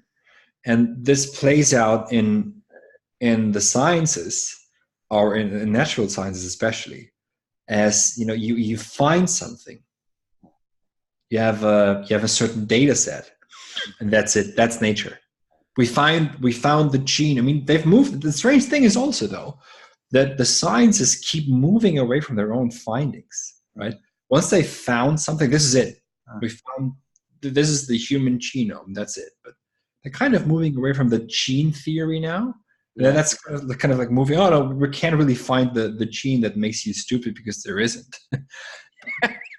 Yes. So it's going to go somewhere else. I mean, on Nietzsche, this is maybe not a good example, but Nietzsche was supposed to have had syphilis, and that's why he collapsed, right? And now they found something else is the reason. And I said to someone who's, a Nietzsche scholar, I said to him, so 10, 20 years ago, 30 years ago, everyone believed it was syphilis that got him, that made him collapse in Torino back then. And I said, now it's something else, right? It's now something in his brain or whatever. And he said, yes, this is where science stands now. And I said to him, so what are you going to say to me in 10 years' time when they think, when they find out it was something else? Yeah. And he said, this is just how science has moved on and found something new. So this is literally how, it's just always finding something new, the new. Oh, we found something new. And it's complete, and forgetting that which has been concealed by that new finding. It's just programmed into the entire story. Right. So what Heidegger says in the letter on humanism, for example, is he says it might just be that nature does not show herself to the modern or our machines or apparatus to our tools that we use in order to bring out the results that we desire from nature. And to a certain degree, we're all transcendental idealists. We're all Kantians, because we find something that we hypothesize. Yes. But it's such when you come to think of it, it's all so mind-blowingly strange, the epoch we live in. Right. It's like, imagine there are Greek thinkers thousands of years ago who talk about the atomos, the indivisible particle. Right. And then we go about, let's just split the atom and set free vast amounts of energy. Or there's a gentleman called Higgs who was at my alma mater at King's College London, who dreamt up the Higgs particle. And then they find it in the mountains of Switzerland in the CERN. I mean, just to give some hint at what might be happening. Yeah. And what you've described about concealment is that concealment is forgotten, but forgetting is forgotten as well. Right. So there are always double concealments happening. This is why I gave this strange example of Nietzsche. And Nietzsche is a beautiful example here, because first it's syphilis, now it's a brain tumor, in 10 years it's something else, but that will be fine because we've moved on. So we can forget about what we didn't understand in the first place. Yeah. And the simplest truth about Nietzsche's collapse would just be to accept, and that's unbearable for the modern subject, but to accept that Nietzsche collapses. Why? Because he collapses because of thinking. He collapses because everything that was ever, that's worked itself through and in concealments through the history, if you like, of metaphysics, broke out within him. That's why he collapses. And he doesn't, he collapsed. The cause, you could say, is that a horse is being beaten. But then he didn't come back to life for 11 years, and then he died. He was out of himself for the rest of it. So when you read his notes at the end of it, he was just in a frenzy, because he's also the seismograph of modernity. He sees what's coming. Right. And but that to say that makes you, it is officially something that's considered madness, right? If I say that, then I'm considered idiotic and mad, and someone who you cannot possibly mean that, because we know it was syphilis and now it was the brain tumor. But what's working through all of this is trying to reveal something as this is really it. Look, we can latch onto this, we can grasp it, we can categorize it, we can define it, we can have it in our hands and hold it tight. But once it slips away, we forget that it slipped away. We conceal we forget the concealment and come up with something new and something else. And so the way that aletheia is the fundamental thought of Heidegger's entire philosophy, if you like. That's where it all is, because it's at once that which reveals or comes into its own and then forgets itself and self-conceals and absconds and disabsconds. And thinking that thought all the time, and you can't even do it with the hand movements because it's literally all at once, right? That's what he calls Ereignis, the announcing, the event of truth.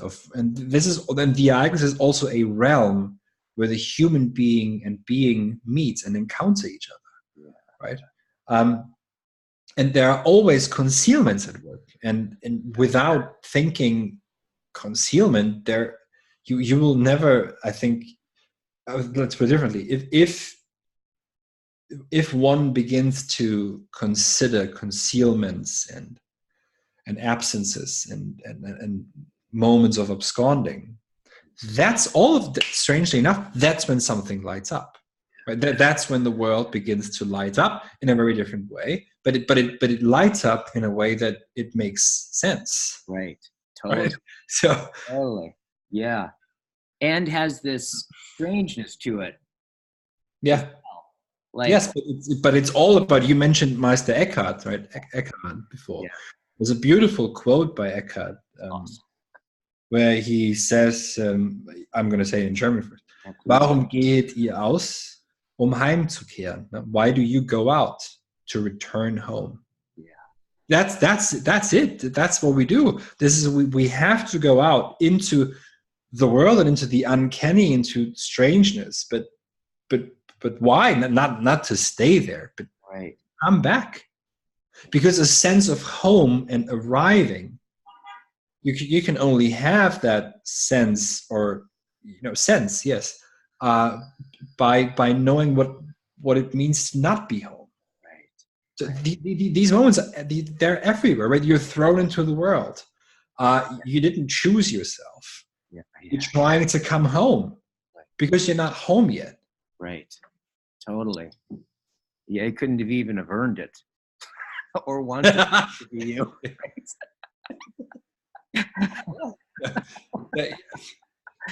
Yes. Wow. And I think maybe the Sixth Sense, I haven't seen it in a long time. I probably should watch it. I probably saw it before I even started reading Heidegger properly, so I should probably watch it again. It might be that, knowingly or not, that what he's trying to do there is to show that in a story. It's not about Bruce Willis being dead or not. It's about how does concealment work, that something's kind of lingering but not showing itself. But I mean, this, yeah, but look, the strange thing is, and I have this, I get this, response quite often, that if someone actually listens, because most people wouldn't listen, but if someone tries to listen, or we have a proper conversation, which means to listen and then to respond, and then I hear often, something just lights up all of a sudden. Yeah. And the reason is, I think, very simply, by fully, or not fully, but by trying to embrace concealments. Once that happens, once you think more in those terms, that's how things light up. Yeah. And they really make sense because, again, the shadows are in the cave. The shadows are concealed. They're concealed in the sense they're very present. Yeah. They're so present, they make up the world of these prisoners. They're totally happy with that, right? Oh, but they're concealed as what they are. So only by someone who's sort of become aware of that concealment, he can come back down and see these shadows for what they are. So you see, it always needs that double movement, at least, of concealment, unconcealment, disclosure, and closure, to then point to something that is. But as we know from Plato's cave, the punishment for that is death. You presented this too. It's funny. I just had this, like, one of the things that clicked as we've been talking about this. Oh yeah, in some way, like, to become, I think you said, become present to the concealments, right? Yeah. And actually, what I heard in that is almost kind of like, make it your task to actually become present to them. And what's interesting is, like, I just kind of thought the sense of, like, and then he started talking about real listening, and then I was like, oh, I've been wondering about this, because it seems like that, like, metaphorically speaking, your eyes can see what's concealed, but they can only see surfaces, right? If you look at it just mechanically. Yeah. But hearing, right? Yeah. Like, if I knock on the desk, right, what I hear is what's can't be seen. And, like, I'm wondering about if listening. But yes, exactly. But look, a particular attunement to conceal this. Yeah. Yes. Look, let me knock. Okay. Okay. We hear the silence after the knock. Yes, we do. We do hear it. We do hear it. Right. That's what Heidegger talks about. Das Geläut der Stille, the ringing of silence. That's what he calls it. This is that's why hearing and listening is so important. And Heraclitus, speaking of backgrounds, Heidegger says that he had, especially towards the end of his life, ever more the sensation that Heraclitus was standing behind him. You mentioned background, right? That's, you can think of it as that. Who's behind me?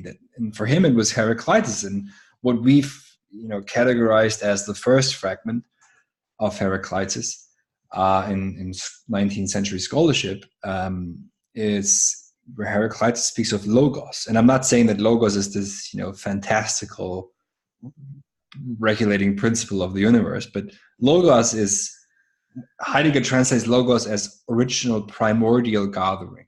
It's what brings all of us sort of in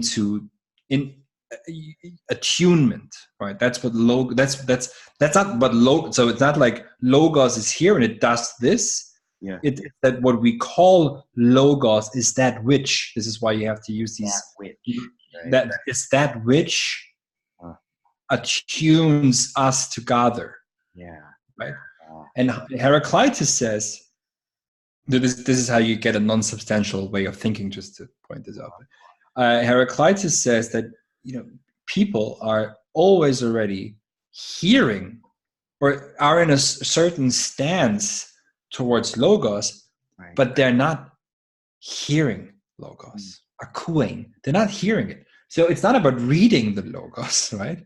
And it's just about hearing that primordial origination or occurrence of gathering that then brings us together and then could light something up. But it's important that it's not hearing. It's like if there's not hearing, then there's already a concealment at work as well, right? And that concealment, however, if it's sort of paradoxically focused on, then, logically this makes no sense, right? Because if you say, if I focus on something that's concealed, I'm actually unconcealing it, but so we don't care about that for now. So, but then it lights up as that. Then all of a sudden we get attuned to that which is. This is how you can only put it. and again, you knock on the table and you hear the silence. Yeah. But you hear it after there was something there that's then lingering into the presence. It sounds a lot like music. It seems. Well, yes. I mean, exactly. So, a live orchestra, is one of the best examples, maybe to show what thinkers like Heraclitus and Heidegger, who maybe by accident have both names that start with an H, but but the orchestra, a classical orchestra, is tension filled. Right? Just look at the instruments. Most of them are string instruments. If you have, I play guitar, maybe you play a string instrument. A string instrument is just under a lot of pressure and tension. You have 50, 20 people, 30 people, 50 people, I don't know how many in an orchestra, however big it may be. There's an insane or immense tension in the air, in the atmosphere, just because they're excited and nervous to play, just the individual members of the orchestra, and so is the conductor, who has to bring all of this together and bring it into harmony. So harmony is not because we have these cushy ideas of everything. Harmony is just everyone gets along, it's all nice. No, harmony is something incredibly difficult to bring about, and if it's brought about, it is tension. It could always go wrong. I mean, just imagine one of them playing one wrong note and it all sounds it's just the tension that's there. But what this is trying, I think, to what this can illustrate is or show us, and this is something that we do, is that there is a gathering that's happening there, and there's a proper listening, and there's then there is a sort of a coming together where, as you put it, before, exactly, is that the note that was just played is not lost.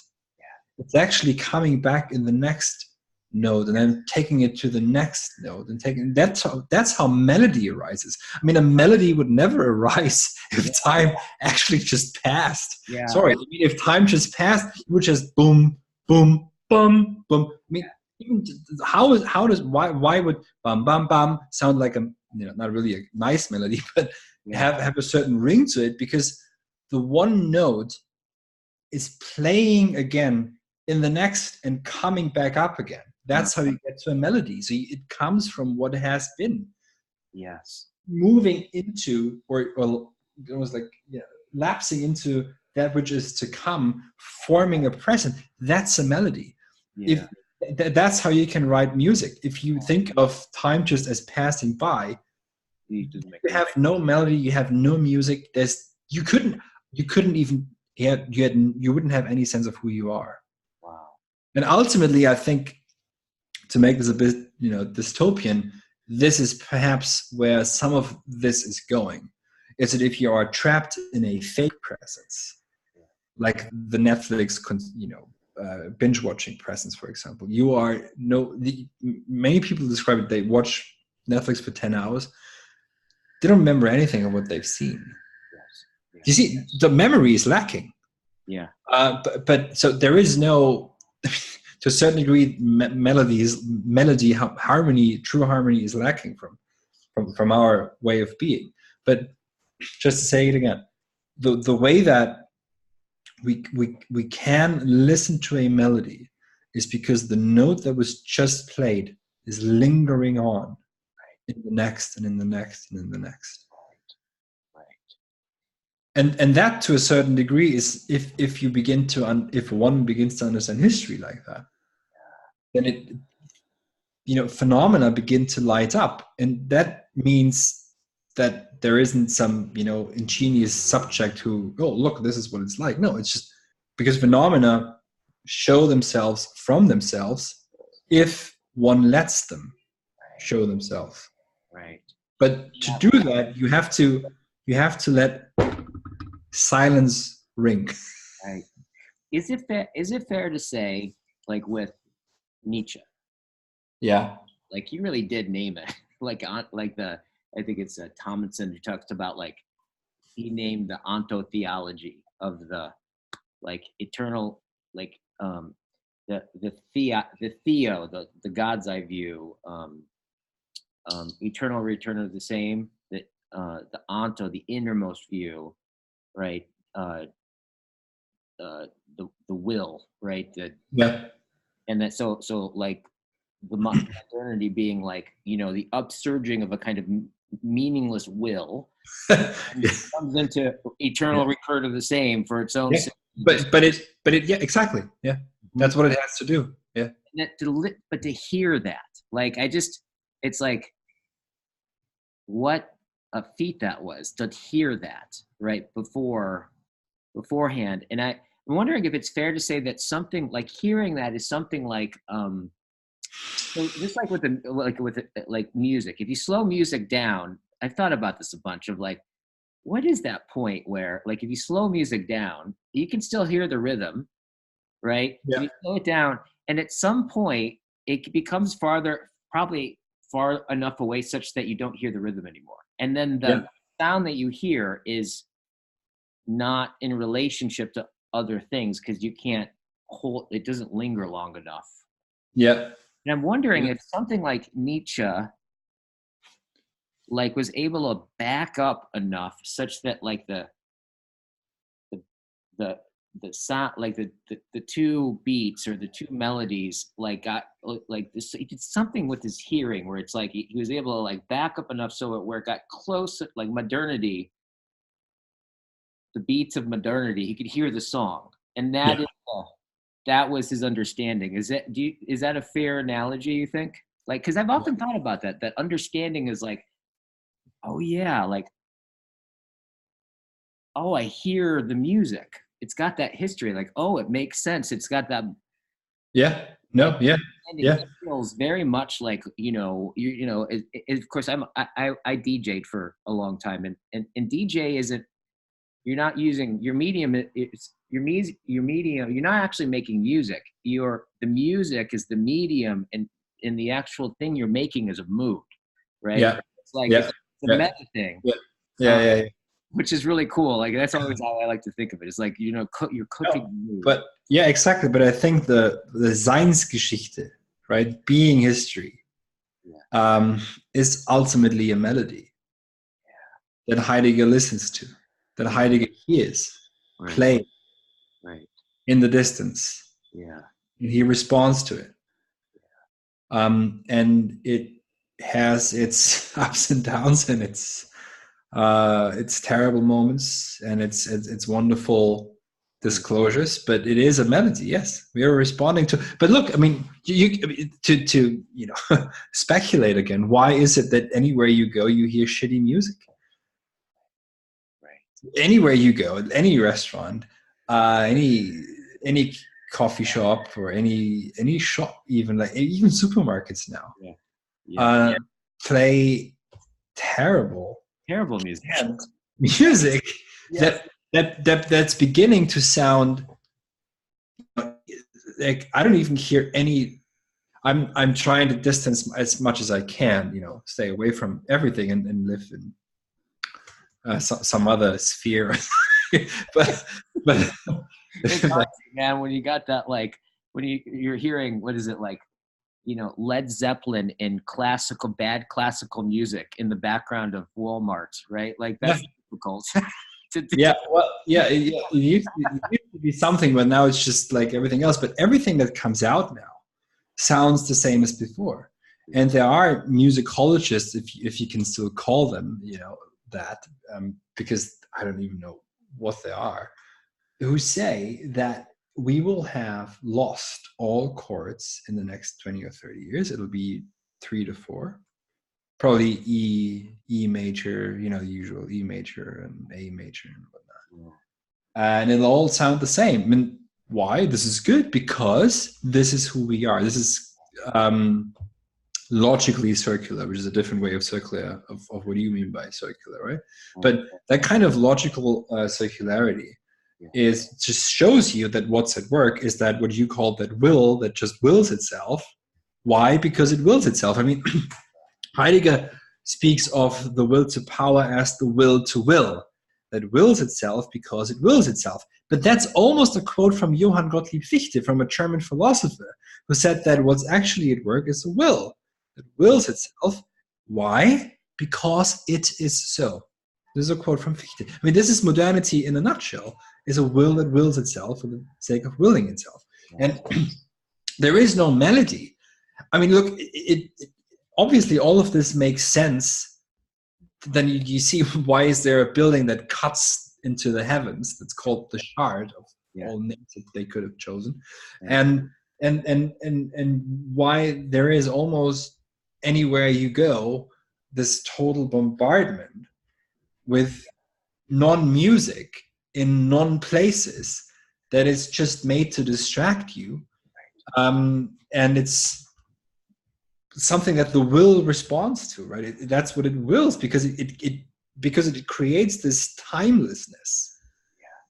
And in timelessness, you consume more, strange enough, because you are, I don't know if I can spell it out why that is. I think in these, timeless realms, if they even are that, like who you are, you forget who you are, so you buy as much as you can, because that gives you something to hold on to. It's your identity. You're buying an identity, right? Because you have no memory of who you are. Yes. And this is why we need utter silence at some point again, right? We need to be able to listen to silence, and then a melody discloses itself that then gives you sort of this is Heidegger. I think he says it a couple of times, that this isn't some grand enlightenment moment, right? This comes on, like Nietzsche puts it, on dove's feet. It comes very silently over you, and then it slowly takes over your entire being.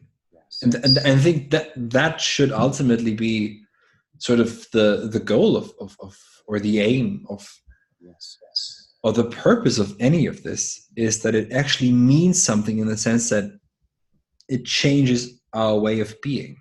Yes. Yeah. Right. That sense of, yes. Okay. That sense of, it's like where that sense of, like you understand, or knowing is, through being transformed by what you know, like that sense of, like in my understanding of like with Plato, like, and it sounds like that you had somebody that you read Plato, like really read Plato, right? Of where it's like, if you just, like, nowadays you just read a book and read Plato, like that's not how it was oral. Like it was oral. Yeah. So, to read Plato is you got to enact it, right? And there's something about that embodied enactment that, like, you actually don't agree with it, but what is it? It's like you don't. It's not that you see what he's saying, but you see in terms. You see the world in terms of what he's saying, right? Like you see that the world lights up in that, and that changes you, right? Like that, you can't ever be the same after that on some level. Like that seems to be a good measure to know when you understand something. Is like, well, I don't know, I'm different. You're done for. I can't repeat what it was, but I'm like different. Like yeah. No, you that's it. You're done. Totally. Hey, listen, it's 3:30 here. We've been going a long time. I have to get going. I have to go to a meeting and stuff. This was absolutely awesome. It was great. Thank you. I really appreciate this. It was a very good. This is rare for me to have conversations like this, and I mean, maybe it's good that it's rare. I'd be doing this all the time, but no, it's good, and we should keep. If you like, you going. I don't know. I totally want to keep going. Do you ever come to Britain, or do you? I haven't in a long time, but I mean, I think I can. Yeah, I'd be interested in what you do more, maybe like circling and all that stuff, and Yeah, about that a bit. I actually have some video of like some of me doing a demo circle for the thing I'm training with somebody. I can send you that. Yeah. You can check it out. Yeah, it's on YouTube. No, Or wherever it is, just send it to me. send it to you, and then I'll load this up, and I'll send this to you too. I'll link it to you. That would be good. And yeah, just let people know that wherever you are, I exist. Maybe they want to talk to me. I don't know. Absolutely, yes. Something I want to do just between us, and this is not going to be. Let me just go ahead and just play. I'll stop recording.